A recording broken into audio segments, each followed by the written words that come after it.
Ay mga idol, oh. Ang lalaki.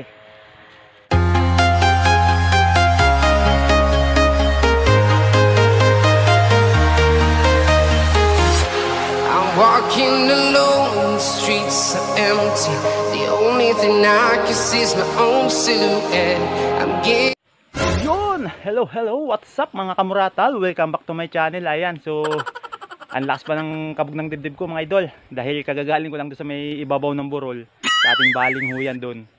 So may isang puno po tayo na tinagpas na puno ng balinghoy. Ang problema, may bakas ng ahas. Akala ko ahas nga na nahawakan ko eh.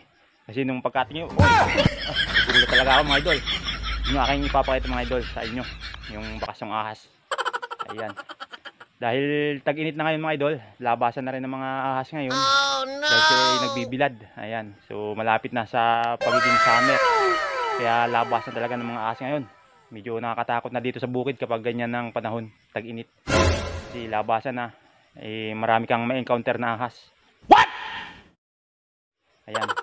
Kaya nung nakita ko yung bakas ng ahas, akala ko puro ahas yung sa daan mga idol. Naging ano sa ahas mga idol. Pupunta natin yung bakas ng ahas. Nandun sa may ibabaw ng burol. Sa ating konting balinghuyan. Ayan, may mga nakikita na po ako dito mga bakas ng ahas. Yung iba maliliit pa. Pero yung nandun sa may ibabaw ng burol, medyo mahaba-haba yun. Oh, hell no! Hindi ko alam kung anong ahas yun. Mahaba eh. Ayan. Kasi magtatry tayo mag-harvest ngayon mga idol. Ayan, magtatry po tayong mag-harvest ngayon. Ating susumanin. Kaya yung isang puno nung balinghoy na malaki ay tinagpas ko. Ay pagtingin ko doon sa may puno ay may bakas ng ahas mga idol. Kaya ako talagang kinalabutan din dahil sa gulat. Ayan, taga namang nakakakilabot na pag-harvest ng balinghoy mga idol. Ay nangangatog pang tuhod kasi alam niyo naman pag-ahas talaga nakakatakot. Kasi may mga namatay na po dito gawa ng kagat ng ahas. Ayan, basta pagparty dito na ano ako, kinikilabutan. Ayan, ito po yung ating balinghoyan, no? May kaunti pa tayong tanim na balinghoy. Ayan, yan po yung ating itatry na i-harvest. Tapos ito po yung malaking puno ng balinghoy, oh. Dito po ako kinalabutan, no? Nung pagkataga ko. Ayan, tagpas ko. Pagdating dito sa may puno mga idol, ayan, nakikita nyo ba? Ayan, talagang takot ako mga idol. Talagang kabog yung dibdib ko. Akala ko talaga tunay na ahas eh. Ayan, yan po yung bakas ng ahas. Ayan, ang haba, oh. Kita nyo na mga idol, oh. Hanggang dito sa may isa nga. Napakahaba. Ayan, oh. Ito po yung pinaka ano niya na, pinaka ulo niya. Ayan, hindi ko alam kung anong ahas yan. Hindi ko masigurado kung cobra or rat snake mga idol. Hindi ko sure. Ayan, pero napakahaba niya mga idol. Lalo na siguro ngayon kasi ano na siya, nakapagbalit-balat na mga idol. Mas mahaba na yun, tsaka mas malaki na. Ayan mga idol, oh. Ayan, medyo malaki-laki na to mga idol. Ayan, oh. May bakas ng ahas dito sa balinghuyan. Ayan, kasi ito po yung aking tatry kong bunutin. Kasi baka may laman na malaki. Yan po yung ating gagawing suman, nating paninda. Kasi ito pong mga balinghoy dito ay ito po yung mga nauna kong itanim. Ayan, kaya gusto kong itry kung may laman. Pero nung minsan mga idol, banda rito, meron din ako nakitang bakas ng ahas. Medyo maliit-liit naman. Parang nawala na. Nawala na mga idol. May nakita ko dito dati eh. Yan, hindi ko na makita kung nasaan. Meron din dito pinagbalatan eh. Hindi ko na makita mga idol kung nasaan na yun. Ano. Tag-init na kasi ngayon. Kaya labasan ng mga ahas. Yan mga idol, oh. Ang ganda ng panahon ngayon, hindi masyadong mainit. Yan, oh. Medyo nagkukulimlim na naman. Ganyan po panahon dito sa Tayabas, uulan tapos iinit. Yan, oh.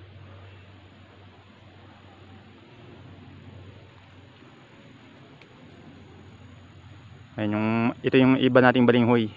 Pero ito'y hindi pa natin pwedeng harvest kasi ilang buwan pa lang yan. Pero may mga bunga na siya. Ayan, medyo lapitan natin. Ayan mga idol, may mga bunga na. Ayan, oh. Ayan, oh. Yan po ang bunga ng balinghoy or kamuting kahoy mga idol. Ayan. Yan po ang bunga niya, no. Ayan. Ibig sabihin mga idol, pag namumunga na ang balinghoy, may ano na po yan, may laman na. Siguro mga maliliit pa. Ayan. Ating medyo papagulangin muna bago harvest. Pero dito mga idol, parang mayroon na ditong laman. Tatry po tayo magbunot. Uy. Nakakatakot talaga itong anong to. Dito siguro nagluno. Yan mga idol. Dito. Tapos yung mga balat-balat niya sumabit dito sa mga baging. Kaya natanggal yung balat. Napakahaba niya. Parang mahigit 1 meter ito. Itong balat na to simula dito mga idol sa may buntot. Ayan. Ito po yung buntot niya. Ayan, oh, hanggang dito. Siguro mga 1 meter or hindi ko sure mga idol. Parang mga 1 meter ngayon. Or lampas pa. Haba eh. Ayan. So talaga naman kanina mga idol, pagkatagpas ko nung hawakan ko ng puno, talagang akala ko ahas na eh. Takot ako eh. Nung pagkahawak ko, ang lambot mga idol. Malambot kasi balat na lang eh. Siguro kung may laman pa yan, ako, yari tayo. Yari si Moratal kung may laman. Ayan. Ito po yung dati kong kamutihan. Ito. Tapos nung tinanggal ko yung kamuti, balinghoy naman ang ipinalit ko para mas matataba. Kasi kung pare-pare siyang ating itatanim, kung puro kamuti, ay maaring pumayat ang lupa. Kaya kailangan mga idol, kung anong itinanim nyo ngayon sa susunod, ibahing ano naman, ibang craft naman mga idol. Ano ba, nagtanim kayo ng balinghoy ngayon, sa susunod naman, kamuti. Alternate para yung lupa hindi mamayat. Ayan. Sarap ng ano dito mga idol, sarap ng hangin. Yan ang masarap dito sa bukid mga idol. Kasi malamig ang hangin, saka sariwa. Ayan. Sarap mag ano, inhale, exhale. Ayan, sarap mag dito, exercise. Ayan mga idol. Talagang ako kinabahan.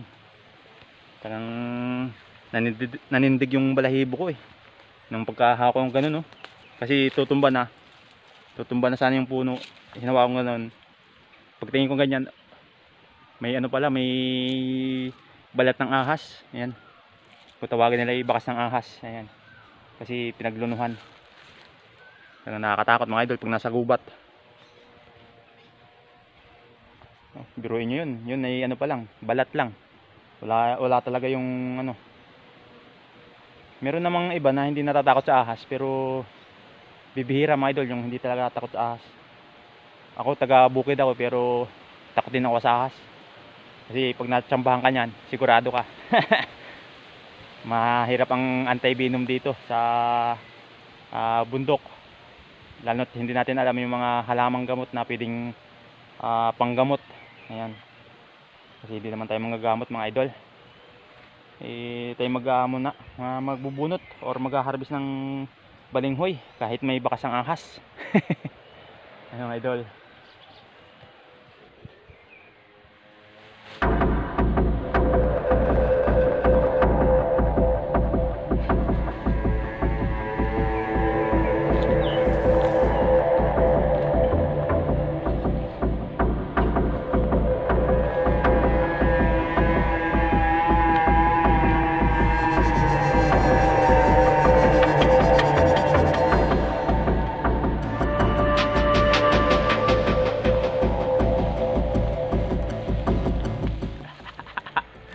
Ayun mga idol, oh.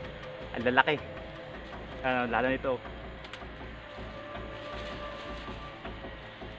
Lalaki mga idol. Ayun, oh.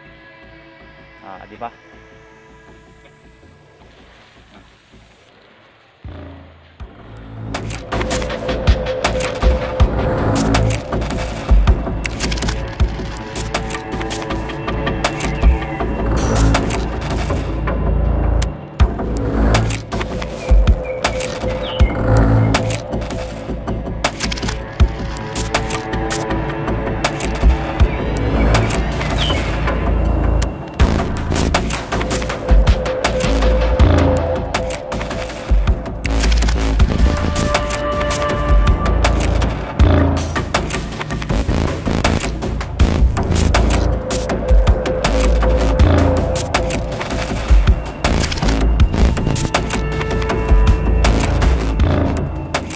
Ayan mga idol, oh.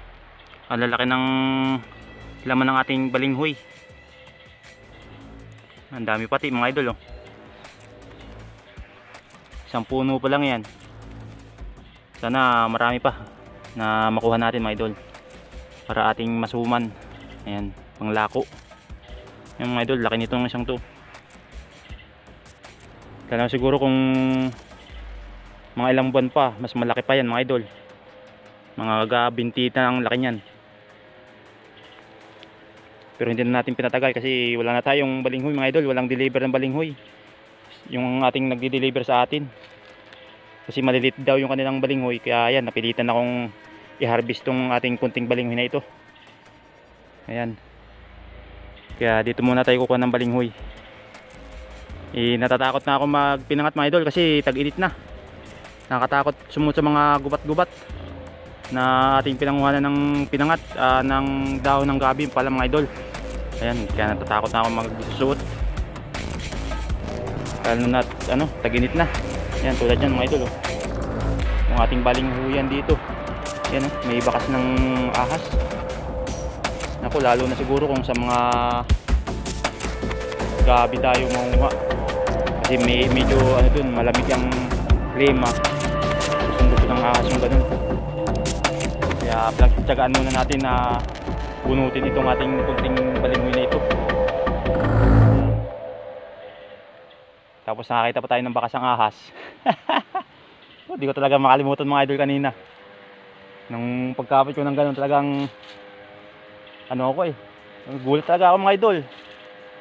Talaga namang pag sinabi mo kasing ahas talagang nakakatakot eh. Ayan, oh.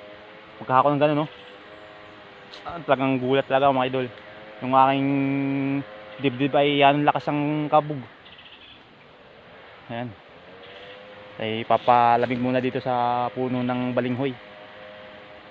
Kasi galing pa tayo ng Lucena mga idol. Tayo nagbike. Tapos siya nung init. Ayan. Kaya tuloy naisipan ko kung mag-Maynila na lang ulit. Gusto ko ulit mag-try na sa aluminum and glass mga idol. Ayan, sa Maynila. So i-try ulit kasi yung ating mga tanim pa dito ay medyo maliliit pa. Ay gusto ko munang palakihin. Pero pinag-iisipan ko pa mga idol kung tutuloy tayo sa Maynila. Ayan, kasi nasanay na rin tayo dito sa bukid eh. Nasanay na tayo dito sa probinsya. Ayan. Pero tatry lang natin mga idol. Ayan, so tayo muna magbunot na ulit. Kasi may nabunot tayong isa. Maganda naman ang laman, medyo malalaki.